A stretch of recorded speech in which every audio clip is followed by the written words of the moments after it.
Daniela Carvajal, lideresa juvenil y defensora de derechos humanos del colectivo de Mujeres Conflu de Medellín. Bienvenida. Hola, buenos días, ¿cómo están? Danilo Castrillón, secretario del Polo Democrático de Medellín y defensor de derechos humanos.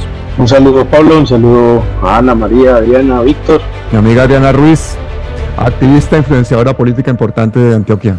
Gracias por esta invitación, Pablo. Víctor Ocampo, defensor de derechos humanos y miembro de la Red de Derechos Humanos. Bueno, muchas gracias por la invitación y un saludo a todas las personas que nos están viendo en este momento. Y Ana Valle, politóloga, defensora de derechos humanos, subsecretaria de EPS Territorial y sobrina del gran Jesús María Valle. Bienvenida. Muchas gracias, Pablo, y un saludo a mis compañeros y compañeras hoy. Bueno, vamos a empezar de una forma explosiva con unas imágenes que nos dejó ayer una protesta de vecinos en la carrera séptima de Bogotá y cuyo recibimiento fue el SMAT con lacrimógenos y aturdidoras, cortesía de Claudia López. Va a tumbar 2.800 árboles. ¡Ey, ey, ey!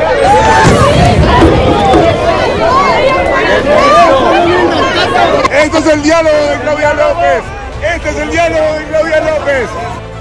Adriana, imagínate que estamos en el año 2026 y el panorama para las elecciones presidenciales tienen a dos candidatos que son Claudia López y Roy Barreras. ¿Qué opinas de eso? Para mí ninguna de las dos son opciones. Para mí Claudia fue, yo pienso que la gran decepción de muchos progresistas que pensamos encontrar en una mujer como muchas cosas que eran como nuestros ideales en un gobernante.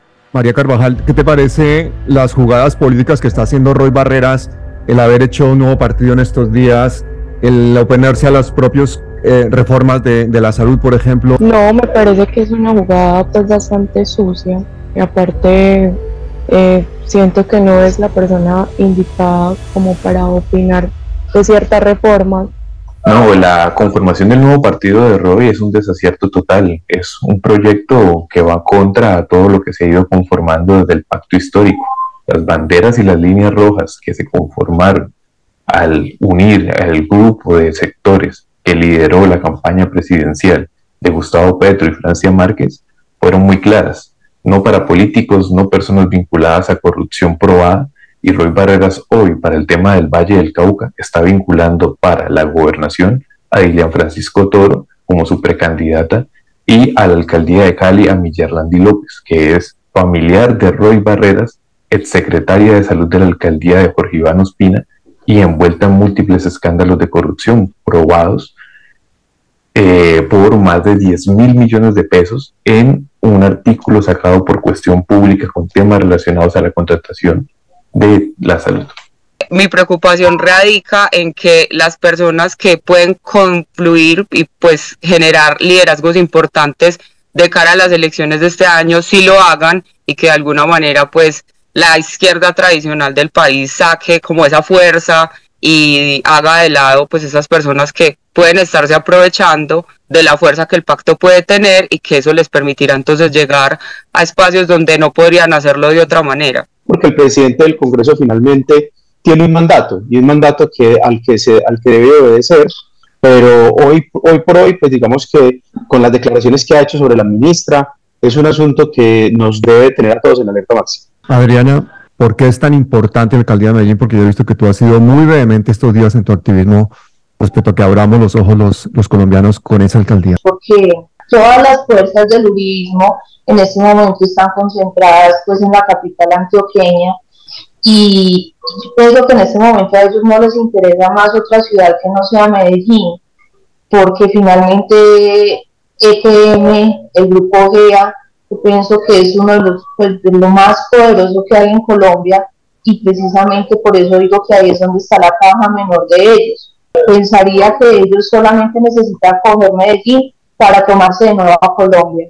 Los bastiones en este momento que permanecen de pie del uribismo son la Procuraduría y la Fiscalía, y que son justo esos dos los que en este momento están ahí encima de Medellín, mirando cómo suspendían a Daniel Quintero. Ahorita, bueno, que ya encontraron, y eso obviamente le deja un mensaje a la opinión pública, o sea, la secretaria de Educación, mire, es una corrupta, claro, Daniel es lo mismo, Entonces ellos lo que quieren es dejar el mensaje.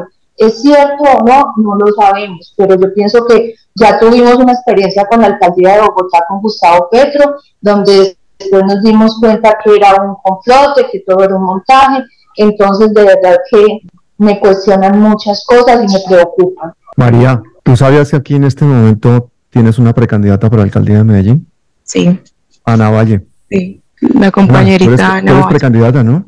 No, ni siquiera sabía sobre la candidatura de ella, pero... Pues Ana, cuéntanos. Justo ahorita me dieron la noticia que pasé a la segunda ronda, porque muy bien. salieron 2 precandidatos, quedamos 4. Adriana, ¿y cuál es el candidato de Uribe para la alcaldía? Lo que yo he escuchado es que parece que va a ser Federico Gutiérrez. Y no sé si entre es Julián Rendón, el de Río Negro, el que fue alcalde de Río Negro, parece que le va a apuntar a la gobernación de Antioquia. Danilo, ¿por qué le han hecho tantísima campaña de odio a Daniel Quintero, el uribismo? No solo el uribismo, sino el fajardismo. Yo creo que es el miedo de que ese pacto que ellos han tenido y que han gobernado por 20 o más años se rompa y pueda darse en la ciudad gobiernos que incluso sean de corte popular y corte de izquierda. Pues hay un tema alrededor de quienes están detrás de las empresas que año tras año hacían grandes contrataciones dentro de la alcaldía de Medellín, cómo se daba esa modalidad de contratación y específicamente con Buen Comienzo. Hay un tema y es que siempre los mismos eran quienes estaban, digamos, en esa atención a la primera infancia y ejecutando esos contratos. Entonces, ahora pues se da la contratación que lleva un poco el proceso de Alexandra y de Lina Gil, que era la directora técnica en su momento de Buen Comienzo, al proceso judicial ante la Fiscalía y ante la Contraloría.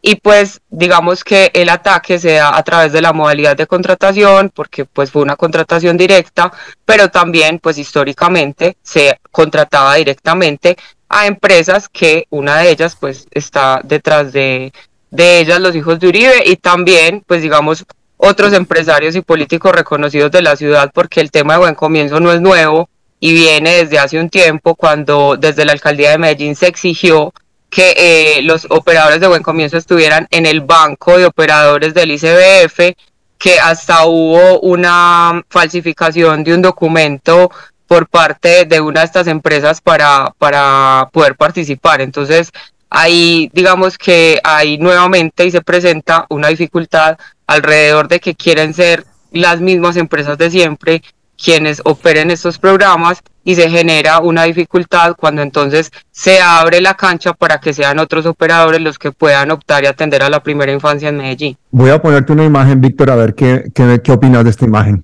Es la clara representación del uribismo en la ciudad. Es el mejor representante que tiene el Centro Democrático en la ciudad de Cali.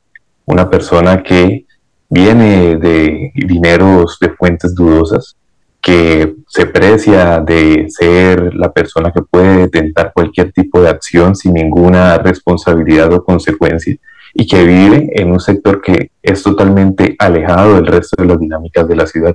Por lo tanto, creo que escogieron la persona que puede representarlos de la mejor manera y demostrar de manera definitiva quiénes son aquí en la ciudad de Cali, por qué no representan el sentimiento de caleñidad ni los valores del resto de la ciudad, que no confluyen en el resto de las dinámicas y que no conocen el territorio. Simplemente viven encapsulados en su sector en el sur, en Ciudad Jardín, y que no se mueven y se relacionan con el resto de las personas en los otros espacios de la ciudad, ni en el sector cultural, en el sector social, y solo están en su círculo.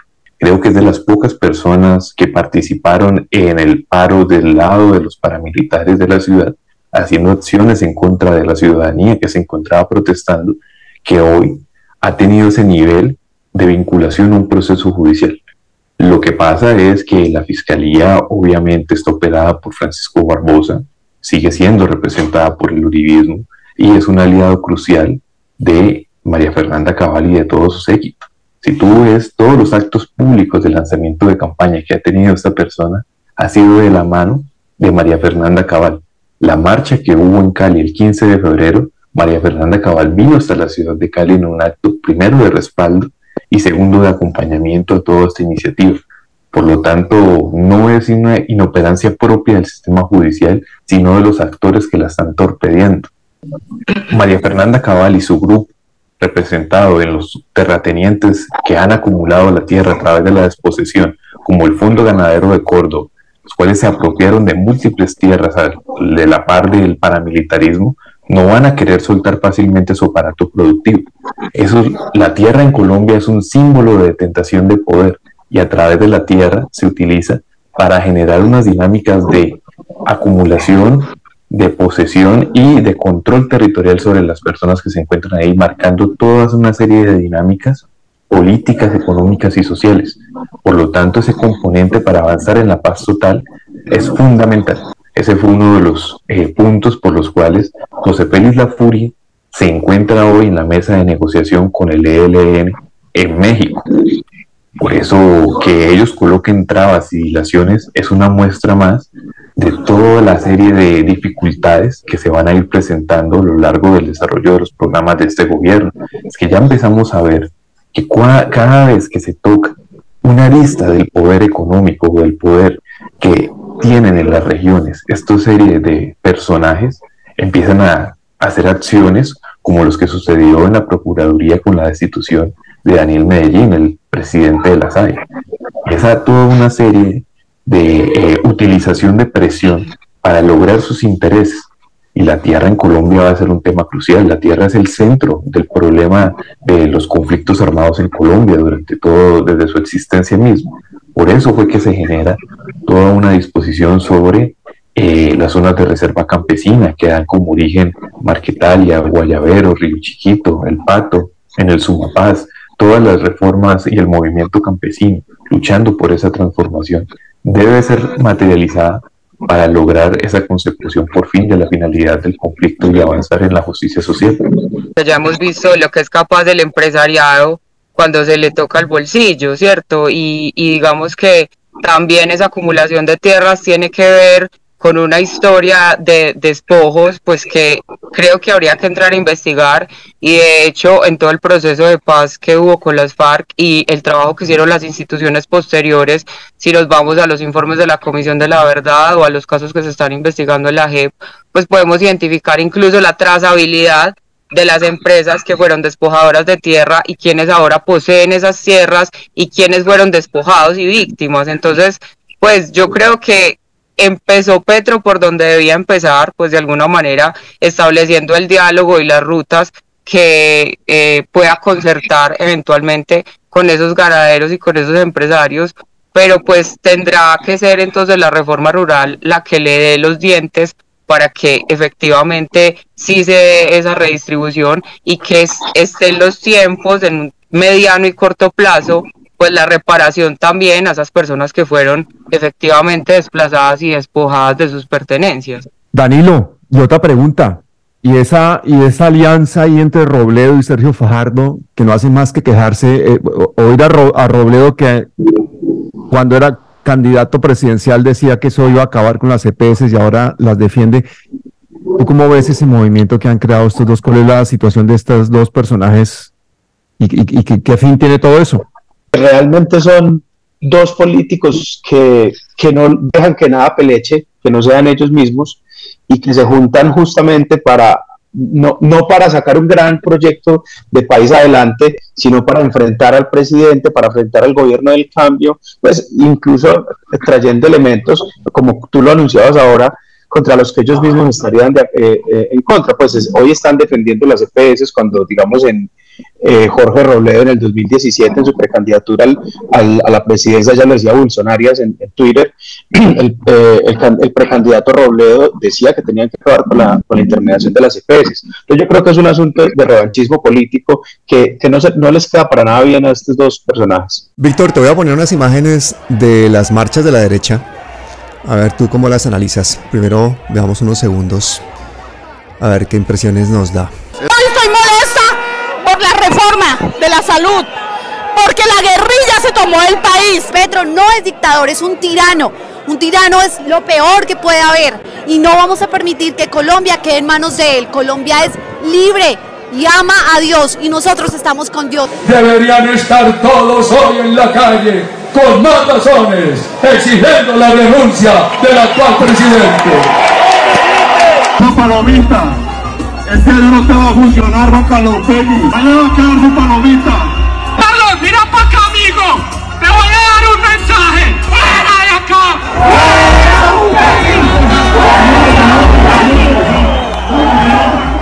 La derecha se ha ido adaptando en este nuevo periodo en el que nos encontramos a ejercer la oposición a través de la movilización, y están recogiendo un acumulado histórico a partir de matrices de odio, de campañas de desinformación y de incitación a la violencia.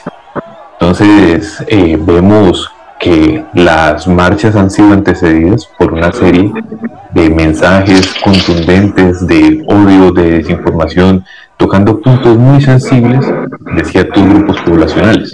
Por ejemplo, le dicen a los adultos mayores que se les va a acabar con la pensión, que se les va a acabar con directamente la prestación de sus servicios de salud, y los sacan a la calle cargados de unos sentimientos muy violentos porque ya van con una disposición de choque. Entonces, cuando salen a la movilización en estos escenarios, liderados por personas que tienen claro que deben recurrir a los mecanismos de presión como la fuerza brutal, que están acostumbrados a ejercerla desde diferentes escenarios, al ver afectados sus poderes, empiezan a replicarlos en este tipo de nuevos patrones de movilidad. Vamos a ver en los próximos meses y tal vez años unas jornadas de convocatorias de manifestaciones por parte de la derecha, cada vez aumenten su nivel de violencia, porque pues obviamente las acciones del presidente y del gobierno actual van a seguir afectando esos poderes políticos y económicos que detentan hoy la derecha. Ana, yo no quisiera terminar esta charla porque tú nos hagas una semblanza de tu tío Jesús María Valle. Bueno, pues Jesús María Valle fue una persona que dedicó toda su vida a defender los derechos de las personas que no podían hacerlo.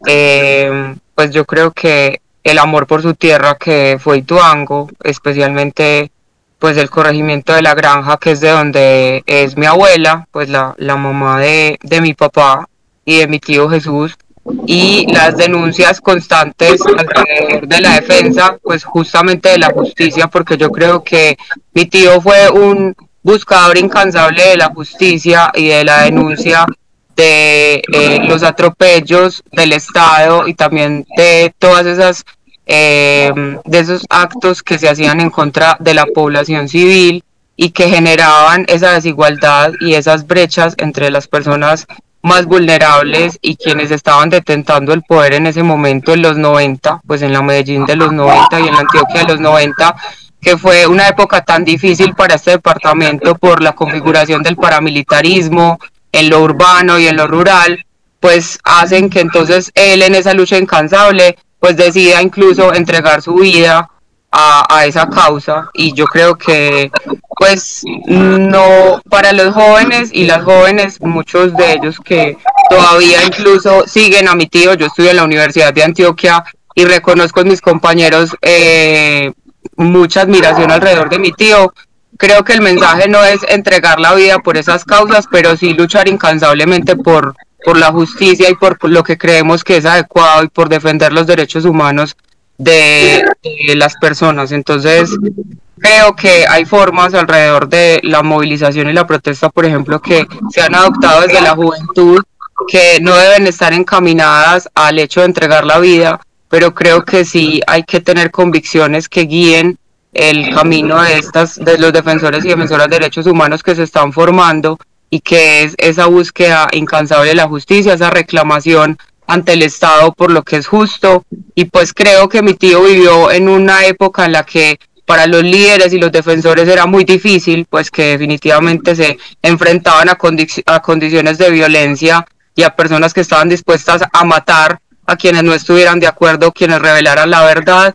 Creo que hoy los jóvenes nos enfrentamos a unas circunstancias un poquito más garantistas en términos del cuidado de la vida, pero pues definitivamente es para mí, y sé que para muchos y muchas jóvenes, un referente, y pues la idea es seguir llevando ese mensaje, porque finalmente esta sociedad todavía necesita superar la desigualdad y las injusticias.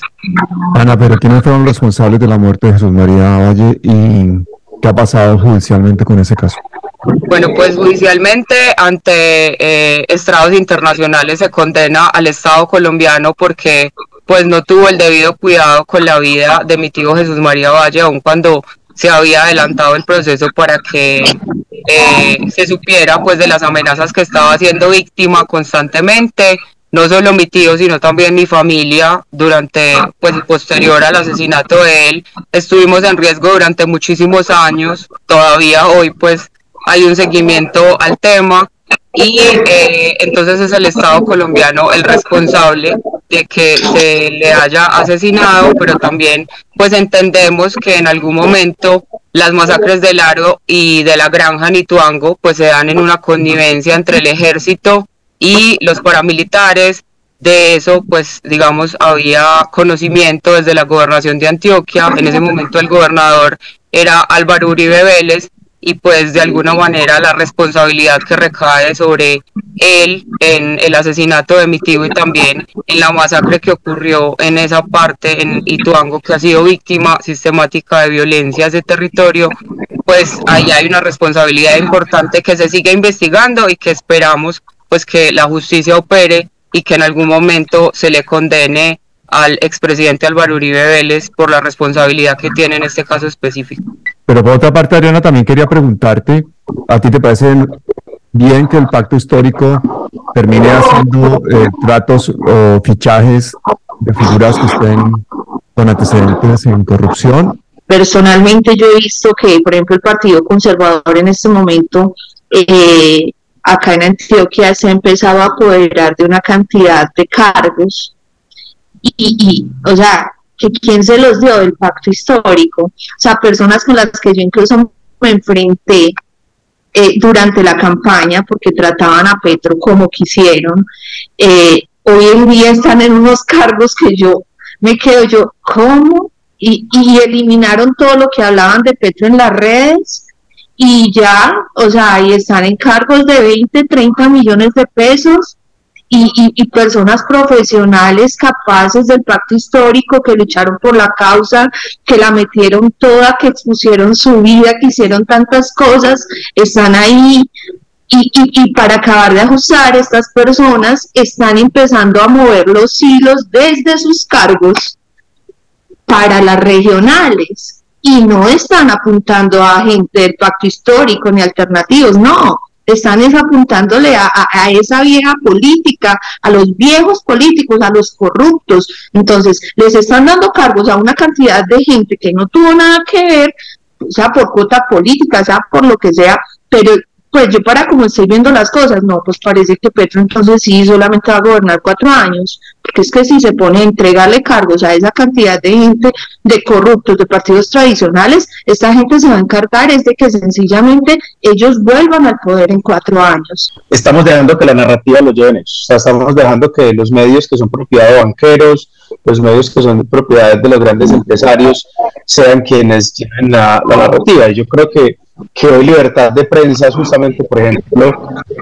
lograr una democratización en los medios. Por ejemplo, este ejercicio que tú haces con este programa permite que haya un espectro alternativo, pero que sigue distando de las proporciones en las cuales la opinión pública está manejada o dirigida incluso por banqueros y grandes empresarios. Yo creo que el gobierno hoy pierde la batalla mediática, creo que no hay una cohesión.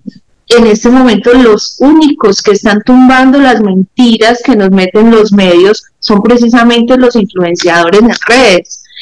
Pues afortunadamente tenemos ya ahorita TikTok, a Facebook, a Twitter, donde podemos salir en masa a tumbarle las mentiras.